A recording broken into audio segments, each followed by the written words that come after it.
Ladies and gentlemen, in response to a widespread lack of interest in my teachings, I have consented to address you tonight over radio station WBAI. I started my career as an uplifter exactly 15 years ago and became an overnight flop. The situation has deteriorated ever since. I have passed from comparative obscurity to total oblivion. Recognition always comes tomorrow, and tomorrow never comes. In my life, nothing succeeds like failure. Not many people have attended my lectures, and those who have are reluctant to admit it. They think it was a hallucination. My friends, I have walked the ways of the world. I have drained its bitter cups and tasted its dirty dishes, and my feet are sore, and my appetite is gone. As far back as my memory goes, I have been fishing in waterless rivers for fish that do not exist. I have done everything I didn't want to do. I have been everything I didn't want to be. I wanted to be a good man doing wrong, and here I am, a bad man doing nothing. Here I am, a voice howling in the wilderness, a rebel without a cause, a prophet of nothing and nobody. Here I am, a madman who believes himself to be Theodore. I'm all set to puke if you want to know the truth, and before the night is over, I most probably will puke.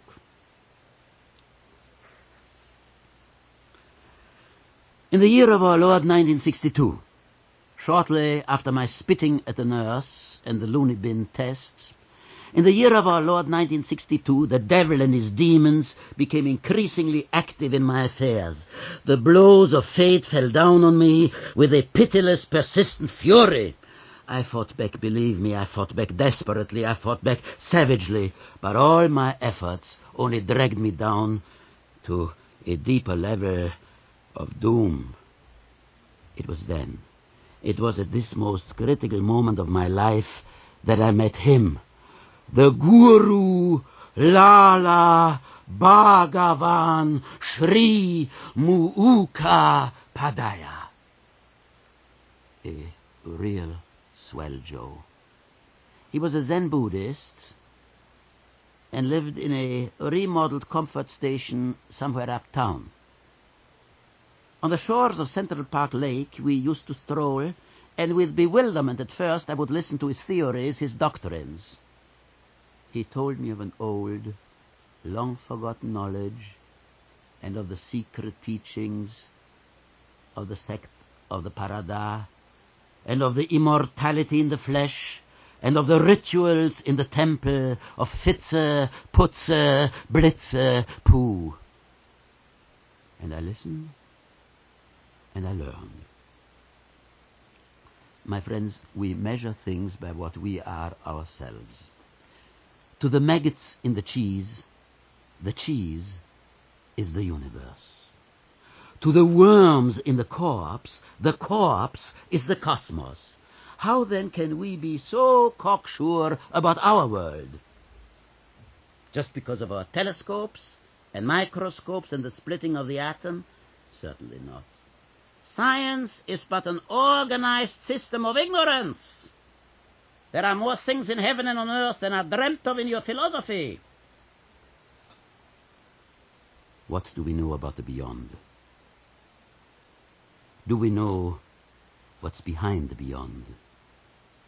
I'm afraid some of us hardly know what's beyond the behind. Creatures of twilight and illusion, we drift and drift toward our unknown ends, and that's why I very deeply feel the best thing is not to be born. But who is as lucky as that? To whom does it happen? Not to one among millions and millions and millions of people. Ladies and gentlemen, in these days of darkness and doubt, in these days of crisis and confusion, what the world needs is a truly great soul.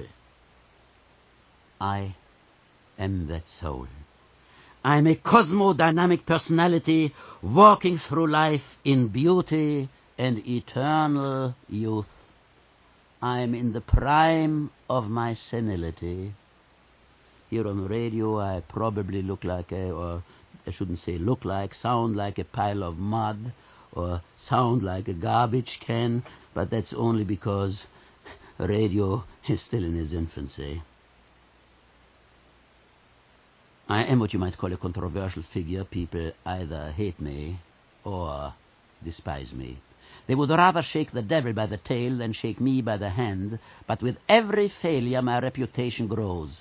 One of these days, ladies and gentlemen, one of these days, you will see my picture on every postage stamp. One of these days, I'll Theodorize the world. My name, as you may or may not have guessed by now, my name is Theodore. I come from an extremely bad stock. The members of my family were mostly punks. Punks, blockheads, fishwives, vegetarians, triplets, nail-biters, but I've always been happy. I was born in Vienna, Austria, 2 years after the discovery of dirt. I grew up a child prodigy. At the age of 6, my second novel had been published. Before I was 10, I could change my own diapers. By the time I was 11, I knew how to wave bye-bye. Tonight, at the age of 93, I'm here to show you the way. Tonight, I have concluded my book, Health Through Nutrition, Its Prevention and Cure. As we all know, the desire to eat is widespread. An evil instinct, a feverish impulse to polish off nutrition, a bestial urge to fill your belly and the bellies of your loved ones with eatables and edibles, with paraphernalia and cadaverous things. A world teeming with paunches filled to the brim, or half to the brim, or 3/4 to the brim, or 2/3 to the brim, or 7/8 to the brim, with that vile, with that obscene, with that tragic substance called food.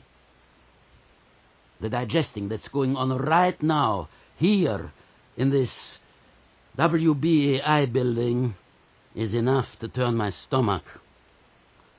Food filthifies the saliva of your spittle and sends you staggering to the bathroom.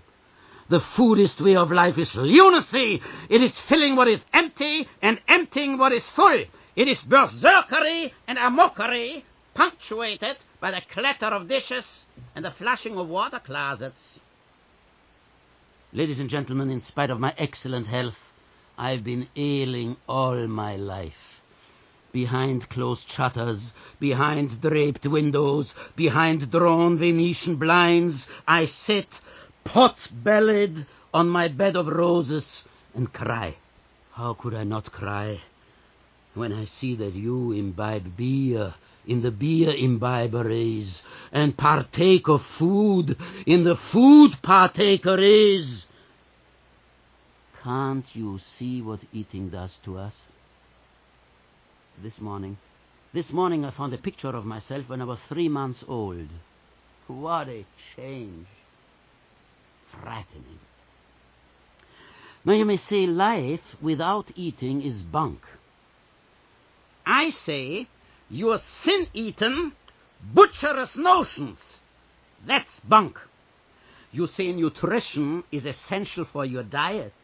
You say it gives you zest and zeal and a coat of healthy flesh. I say it gives you diarrhea and constipation. I say it gives you pippy poppies and slushy pips. Just punch a finger into that healthy flesh you talk about. The dent will stay there till the cows come home, and they won't come home. They can't come home. They have no legs. You tore them off and ate them, remember? You are corpse eaters. You are goulash ghouls. You are foodlums. You are belly bums! The human race, to which so many of you belong, looks to me like a bad joke, like a boo-boo of nature, like a miscarriage of the primal mother. Foodism is cannibalosis. It is vampirism. It is the original sin. Remember Adam and Eve and the apple? They ate it! And ever since, things have gone from pillar to post. You have learned to live without happiness. And if you hang on long enough, you croak. This world of yours, this beautiful, wide, wide world of yours, you have turned it into a vomitorium. You have turned it into a slaughterhouse. You have turned it into a supermarket, into a supermorgue for helpless, trusting fellow creatures, the animals and the vegetals. Carnage on the assembly line wherever man sets foot. Billions of good, fat chickens decapitated,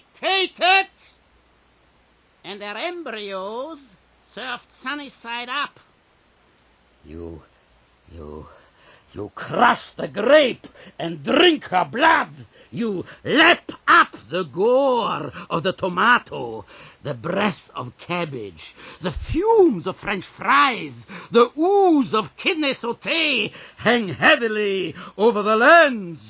There is doom in the air, and a reek of cooked goose, and a rattling of guts. You eat death. How can you hope to live? Have you never considered in the quiet cesspool of your minds where you are going? Hell, my friends, is a hell of a place. It will never freeze over, and it won't be full till you are in it. You betcha. Hallelujah. Ladies and gentlemen, tonight I've divided my lecture into two parts, called for the purpose of reference Part 1 and Part 2. I've made arrangements to have Part 2 follow Part 1 so that a pleasing effect of continuity will be achieved. Milk. Milk is a food and must not be eaten. It should be taken into the mouth and mixed with saliva and spat into a spitoonery. Drinking the milk of the nincompoopish cow lowers your IQ. It makes you a biological sibling of the calf, a notoriously uninformed beast living on an idiot plateau of mentality. Why don't you give your mind a mental shampoo? Rinse away that mental dandruff. Rinse it away with no-cal shampoo for fat heads. Animals and vegetals are as much creatures of creation as are you, the humanals. Do you really think God created the vegetable kingdom and the animal kingdom for you to feast on? Do you really think you are a higher form of life? You with your dripping jaws and bloodshot eyes? You with your varicosities and your vermin-form appendix? You with your sinister insides? Ladies and gentlemen, I demand equality for bacon and beans. I demand equality for broccoli and succotash. I demand equality for the dietetic tuna fish and the kosher rice salami and the dill pickle. And I also demand equality for men. Yes, sirree. I demand homes for unwed fathers. Up to now, my friends, up to now, your life has been a long, dim twilight trance, interrupted by occasional fits of panic and confused activity. The vital spark, the zest of life. It's missing.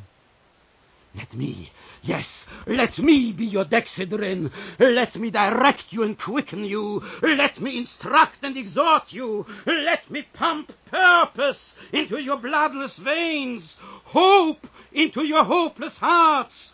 Let me be your sword. Let me be your flame. Let me be your Valentine.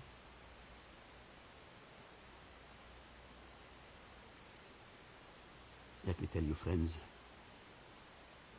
we still are friends, are we not? Or at least very good acquaintances. Let me tell you, very good acquaintances, the trouble with eating is that you are what you eat. Now, Dr. Helmut von Quatschkopf, noted German explorer, philosopher, metaphysician and podiatrist, conducted an interesting experiment along these lines. Von Quatschkopf took 3 rats, 3 ordinary, run-of-the-mill rats, all from the same litter, and fed them on different national diets. Soon, the chicken chow mein-fed rat began to develop Asiatic characteristics. High cheekbones, slanty, inscrutable eyes, and a tendency to reincarnate. The rat that had been given a diet of crêpe Suzette shrieked, "Vive la France!" And the rat that was brought up on matzo balls was observed hanging around synagogues. Rats were not created to eat or to be eaten. Rats were created for the sole purpose of deserting sinking ships. My research on rats is contained in my 2 books, Rats and Son of Rats. It's dynamite. Ladies and gentlemen, stop eating. Eliminate elimination. It's un-American. Read my book on reducing and double your weight overnight. Gargle with glue and rejoice that you're my contemporaries. Yes, bite the hand that feeds you and rejoice with me right now. Come on, my friends, let's have some real enjoyment. Good and hot. Come on. Rititi, rititi, rititi, rititi, rititi, rititi, wahaha, wahaha, wahaha, wahaha, rititi, rititi, rititi, rititi, rititi, rititi, wahaha, wahaha, wahaha, wahaha. Need I say more? I think I've been very frank, ladies and gentlemen. Good night. With me in the studio today, as you may already have gathered, is Theodore. Or is it Brother Theodore? Oh, no, not Brother Theodore in the least. Not brother, nor sister, nor brother-in-law, just Theodore. Just Theodore. Yes. This brother came about years ago when I used to give a jocular sermon that humanity or mankind should walk on all fours, and I called myself in something like Reverend Theodore and Brother Theodore, and some people ever since took that seriously and kept it. It's absolutely embarrassing and ridiculous. Yeah. I wasn't sure because you are forgiven. Thank you. Yes, all right. I want to mention again how I first found Theodore. That's probably not the proper term, but I was... Discovered Theodore. Yes, how yes. I personally discovered Theodore. Yes. I was in a motel room in Massachusetts, and I clicked on the television set, which comes with every motel room, to the Tonight Show. It was kind of late in the evening. It was about 1:45 or so, I guess. And there was Theodore. And I had never seen Theodore before. I had never heard of Theodore, and... You share that with tens of millions of other people who have never seen me and never heard of me. During the last few years, I have, as I say, passed from comparative obscurity to total oblivion. I think I mentioned that in my little story that I told. Yeah, and what I saw you do, I don't know exactly how to describe it. You told a fairy tale of some sort, and it was fantastic. I don't know how else to describe it. Yeah, that was the fairy tale of Bluebeard on the Johnny Carson show. Mm-hmm. But of course, I adapted the fairy tale to this occasion because I don't think they would be very much interested in having me on television telling a straight fairy tale. You know, the Johnny Carson show is supposed to be a funny show, and so I have to adapt my ways to television. I'm on very, very, very rarely lately and have become really persona non grata on television because I do not adhere to the unwritten rules of television. But this went fairly well. There were no major incidents. Yeah. And so you watched me. I watched you rave, and I want to get to television a little later. But yes. I just want to give my first reactions. Never having heard of you before, I watched you rave, and I don't know how else to describe it. And you talked with Johnny Carson for a while, and I immediately began my intensive research about you when I got back to New York, asking everybody. Which consisted mainly in looking up the Manhattan telephone directory and looking for Theodore. Theodore, right. Yes, so it was easy, really. Right. And I asked people, and I said, I really want to get in touch with this fellow, Theodore. And they said to me, everybody, from my brother, who's one of the first people I asked, said, watch out for him. He's a madman. He'll rip you to pieces. You know, it is absolutely amazing, and it has been amazing to me for years and years and years, how intelligent people, and assume that your brother is a very intelligent person, have this misconception when they see a performer on stage or in a movie or on television, and he enacts a certain character and behaves strangely, maniacally, that they automatically assume that this person is maniacal 24 hours a day. But I think I have an explanation. The explanation being that if someone does it really sincerely on stage and doesn't just hint at it, one is so much, the audiences of today have so much become accustomed not to see the real thing, but when you see a murderer, it is a guy who pretends to be a murderer, you know, and they accept the pretense for the real thing. But if a guy comes and really, what is it, dribbles from his lips, you know, when the saliva comes from, then they say, this is not acting, the guy is obviously insane, and probably he does it 24 hours a day. Yeah, and that's the impression that almost everybody I spoke to had. And then, of course, the main reason for me going to this is that I want to put that out of people's minds. It's not true. When I finally did get to speak to you on the phone, you were kind of normal. Thank you. I don't know if that's a compliment or not. Well, I hope I'm reasonably normal right now at this moment. Yes, you are now. About 5 minutes ago, when you were lecturing, and I was sitting right across the table here from you, I wasn't sure for a minute. You really do take on the character of Theodore. Well, is a performer not supposed to do just that? I guess a good performer is. Yes. And that's... you see, apparently my curse is that I'm too good a performer to be commercial. And therefore, people think I do not belong in the theater, I belong in a straitjacket. Yeah. So what I have to do in my remaining few years is try to become as mediocre as the rest and make hundreds of thousands of dollars a year, yes. Yeah. Or an hour, I don't know. Yeah. So that is generally the reaction of people to you.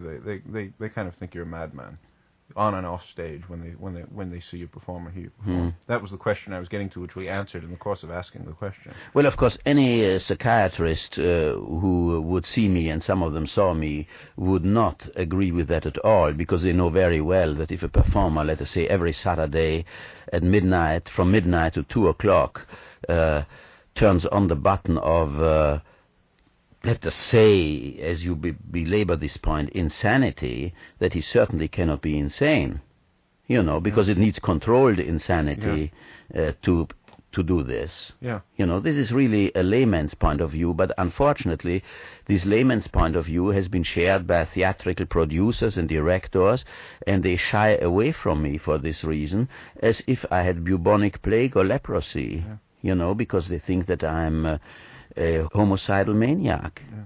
It's very illogical, and it would be good fun if my livelihood didn't depend on these prejudices. Yeah. On one of your records, which is... which are out of print. They went... They were in print, I don't know what, roughly 3 years ago, and 5 minutes later they were out of print. Yeah. This is the only album I have heard it's called, or was called, maybe. Yeah. Coral Records presents Theodore. Yes. And it belongs to Bob Fast. On the back of this record, well, it states briefly that you refuse to be labeled any specific It is not type of that I performer. refuse to be labeled. I think I cannot be labeled because, as you know, knowing me very little, you know enough that I just cannot be put into the average pattern of show business. You know, if I were a dancer, I could say I dance. Yeah. If I were a pianist, I could say I play the piano, but I do a little bit of everything, and what I'm doing has, to the best of my knowledge, not been done in the same way as I do before, at least not here in the United States. Yeah. And therefore, it's not that I refuse to label myself. I am at a total loss. If I ever went to an agent's office, which I never do, I know better than that, and he asked me, what are you, a comedian or a horror performer or blah, blah, blah, I would simply say I cannot explain what I am. Yeah. You have to see it. Yeah. So, well, Bob Fass he writes little comments on the back of his records, and he puts it into the category of spoken humor, and in parentheses he has written very black humor. Very black humor, uh-huh. Would you Would I comment on that? Would you comment on that? Yeah. No, I have no comment on this. All right. You think it's a fair evaluation? No, it's not fair, but I wouldn't know what would be fairer. Yeah. It is as fair as close as it's... Black humor, yes, this has become I'm not even sure how to define black humor. Well, it's probably not the cheery Bob Hope or Las Vegas nightclub humor. It is in some way probably a little bit enmeshed with a dark philosophy, you know. Yeah. It's probably on a little bit higher level and therefore totally unusable and totally non-commercial. Yes. Yeah. Well, is your outlook on life anything like what your performance would have one think? Well, no, not really, because my performances, which you have never seen, incidentally, really, you know, because listening to this interview that we just made and seeing me on television where I'm tremendously circumscribed by what I'm permitted to do, you don't really know what I'm doing, but what I'm doing is rather eccentric and sadistic and wild, and yes, it is pessimistic. Yeah. It is quite pessimistic, but on stage it's in a cruel yet funny way.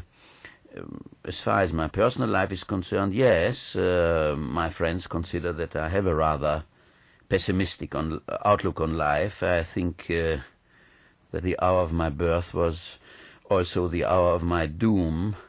To me, the most nourishing part of an apple has always been the worm. I'm accused of feeling bad when I feel good, and I'm afraid I'll feel worse when I feel better. I always say I searched for God and found the devil. So, what can I say? An evil mind is my only consolation. Yes, I am a pessimist. Yes, I am. But I think I'm at the same time a realist, because my life, unfortunately, was such that realism and pessimism became, in my life at least, synonymous. Yeah. Maybe this is sort of duplication of questions, but what, if any, message are you trying to get across to your audience? I don't. I have to disappoint you and maybe disappoint some people who expect that I have a message. The only purpose of my performances is really entertainment. I want to stop you right there because I'm thrilled to hear that. People are, maybe it's a thing these days, people are always looking for messages in everything, especially in humor. And when I sit down in a theater or in a nightclub or in a movie house or turn on the radio or listen to a record, and I want to be made to laugh, I don't always want to feel as though there has to be a deeper meaning to the humor. If it's there, it comes out, I suppose. But I think... Yeah, this is right, but many people, especially young people, and mostly when I gave my performances, I had lots of college kids in the audience who were very eager and idealistic, and very often, especially young women, young college girls came to me backstage and said, Theodore, I know there's a deep, deep symbolism in whatever you say, but we are not entirely sure what it is. And this embarrassed me no end, because I had to tell these eager, wide-eyed kids that there was no symbolism in it, that my only purpose of giving these performances was to entertain them, and the interpretation or misinterpretation is up to them. Yeah. That relaxes me considerably at this point, because I was beginning to feel that not only in your performance, but in many of the other things that I see and hear and listen to, that maybe I wasn't really getting the deep hidden meaning, and maybe there isn't always a deep hidden meaning. No, I doubt that very, very gravely, and people very often pretend by implication that there's a deep meaning behind it that doesn't exist at all. Yeah. Do you write your material? Well, do I write? Who really and truly, who writes his material? I feel that no one is really original. I feel that anything and everything we say has been said before, and probably infinitely better. I'm of the opinion that originality is really nothing but undetected plagiarism. Therefore, I detest originality, and I avoid it whenever I can. I prefer to go to the public library and borrow. You know, of course, it's an old saying, if you borrow from one source, it's plagiarism. If you borrow from a million sources, it's research, and I do lots of research. I have to. I'm not what you might call a prolific writer. Sometimes it takes me a year's hard work to come up with a script without one single solitary sensible word in it. So I have to go to the public library, and but to some degree I would say I write my material myself, because you don't have a staff of writers working for you. Oh my God, a staff of writers.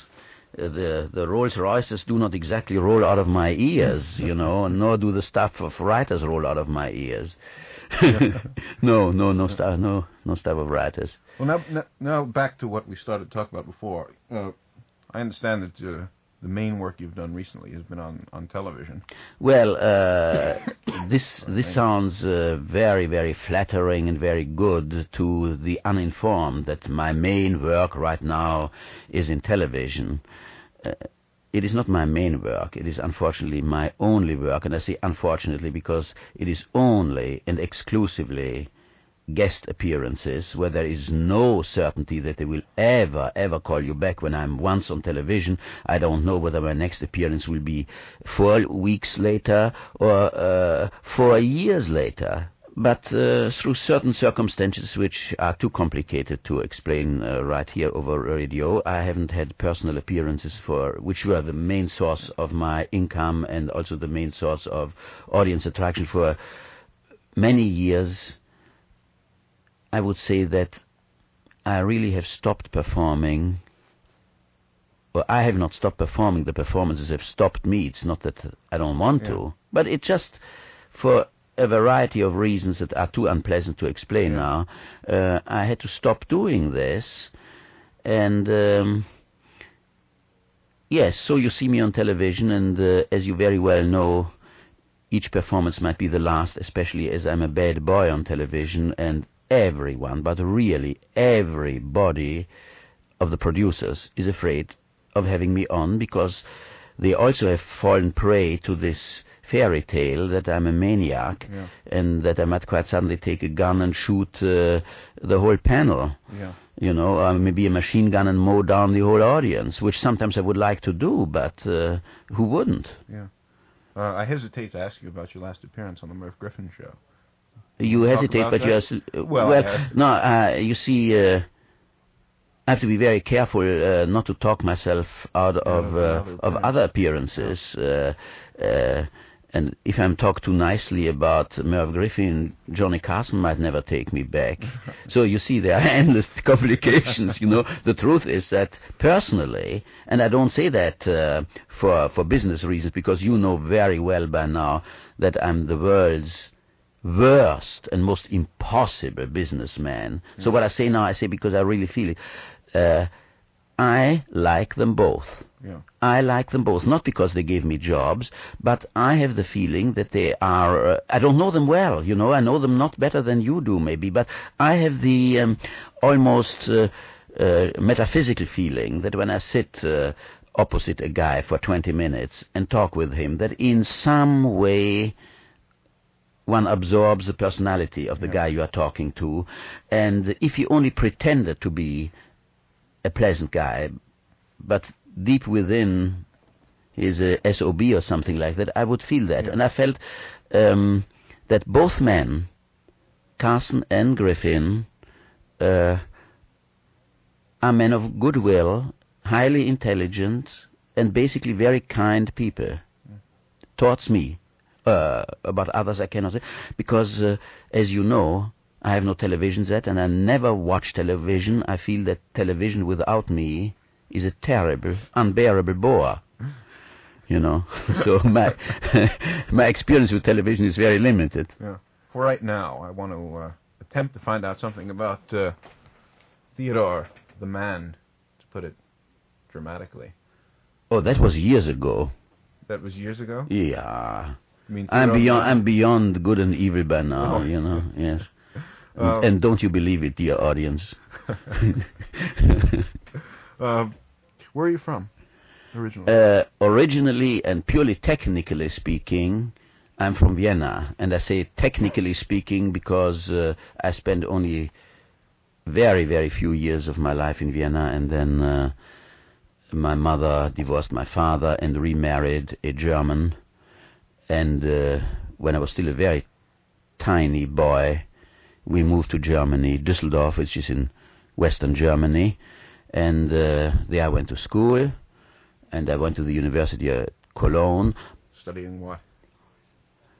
Oh, at school, the average thing, and then at Cologne, I studied, in a very ridiculous way, of course, something that is called Germanistics, which means the history and literature, very roughly, of Germany and the Germans. I studied that mainly because if I had studied medicine, eventually my stepfather would have asked me to open an office and become a physician, and if I had studied law, he would have asked me to be a lawyer, and I wanted to avoid work like mad, you know, so I studied something where I knew for sure I would never get a job, you know, except maybe teaching, and he wouldn't have wanted that. He was a rather rich textile manufacturer. He had factories with roughly 2,000 workers, which was quite a bit, and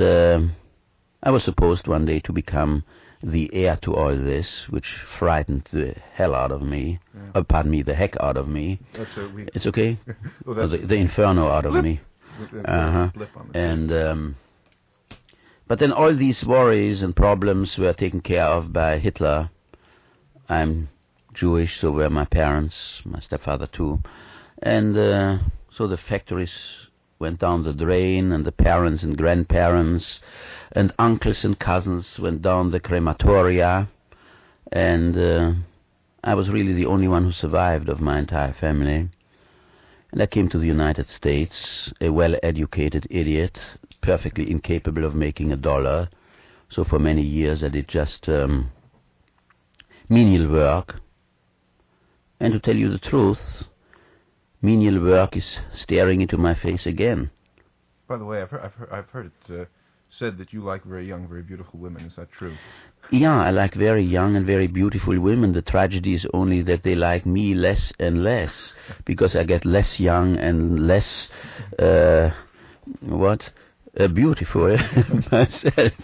The only great success I have, incidentally, and I wish to say that I pass by there quite often. I'm a very good chess player, and I played chess in summer in near the Wollman Memorial in Central Park. It is very near to the zoo, and the zoo superintendent asked me not to pass the zoo there anymore because a female gorilla has taken an unholy liking for me, and she becomes totally uncontrollable for hours and hours after I pass by there. So I really have to make a detour. This is the truth.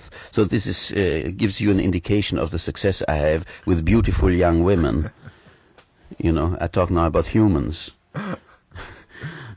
Yeah. So, what was your question? I forgot. What was my question? I had asked you how you got started as a performer, and I got sidetracked on your... Well, I think that my romantic plight is infinitely more interesting than... but unfortunately, even WBAI has certain limitations. Really? Yeah. I looked in the mirror, and I saw what your audience cannot see now on the radio. I saw a rather apish face. I thought that I have a foreign accent, that I was always interested in the dark and the sinister and eccentric and sadistic in literature.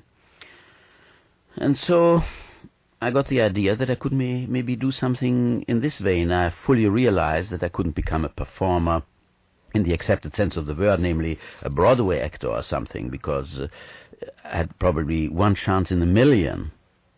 And my thoughts were right. I never had a job as a theatrical performer. I mean, with a producer and director. And I took things in my own hands and became my own writer, my own producer, my own director, my own stage designer, and my own performer. And for maybe 10, 12 years, made a fairly nice and pleasant and easy living on doing just that. And now, for reasons too numerous to mention, maybe for, some other time, if you invite me back, which I hope you will. Thank you. At these fantastic salaries, I don't know how you'd be able to turn down the opportunity. Roughly all the other salaries are as fantastic. I mean, the salaries that I get lately, I only work for prestige. I say prestige in many, many quotation marks. So I had these one-man shows that you never saw, you know. That's a great... And that's it's a great shame. It's a shame that I never got to see them personally, because by everyone who has ever seen them, I've been told great things. Really, you know, and of course, as we talked about when I asked you to come on, you said that the visual aspect of your performance is yes, I really think so. I really think that the grotesqueness of my appearance, especially when I perform, is far more than 50%. Yeah. It is, I cannot say whether it's 92 or 92.5%, but I feel that radio or records absolutely don't do me any justice. Yeah, they don't do you justice. However, I think probably of all the things I've played at BAI, the greatest volume of response has been to this particular recording here, this All Records recording that I played. I say the greatest volume of response. It's been some of the strangest response I've ever received to anything. Within 5 minutes, one woman called up and canceled her subscription. Another one called up and subscribed. Well, you see, this is there you have touched an exceedingly sore point.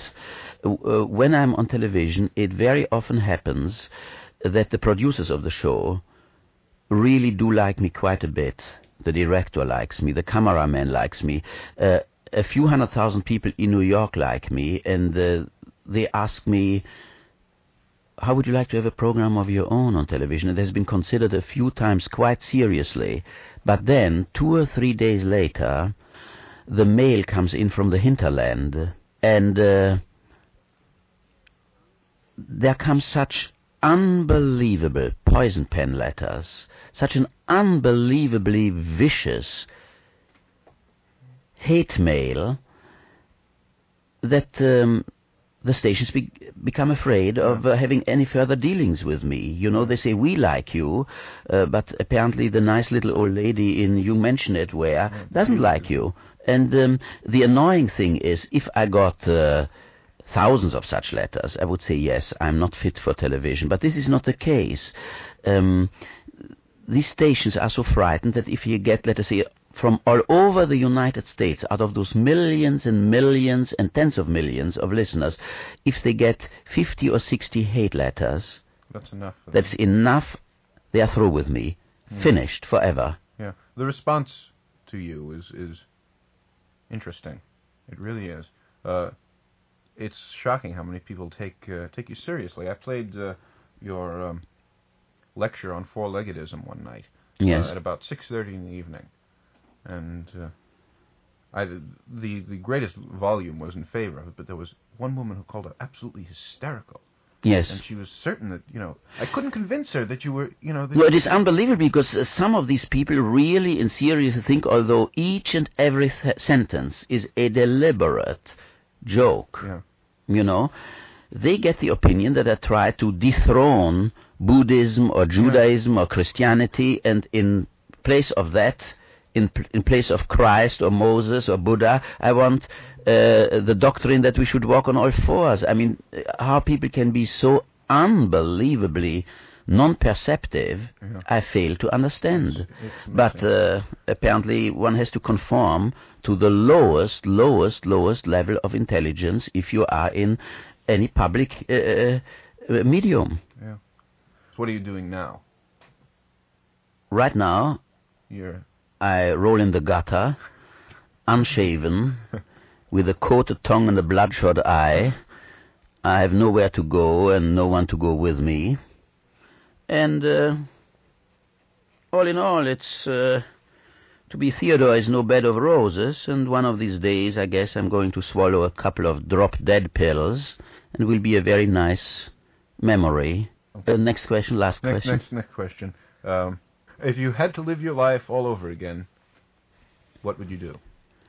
If I had to live my life all over again, you ask me these questions if my life were already, as if the coffin worms had already eaten me up, as if even the coffin worms had died of old age.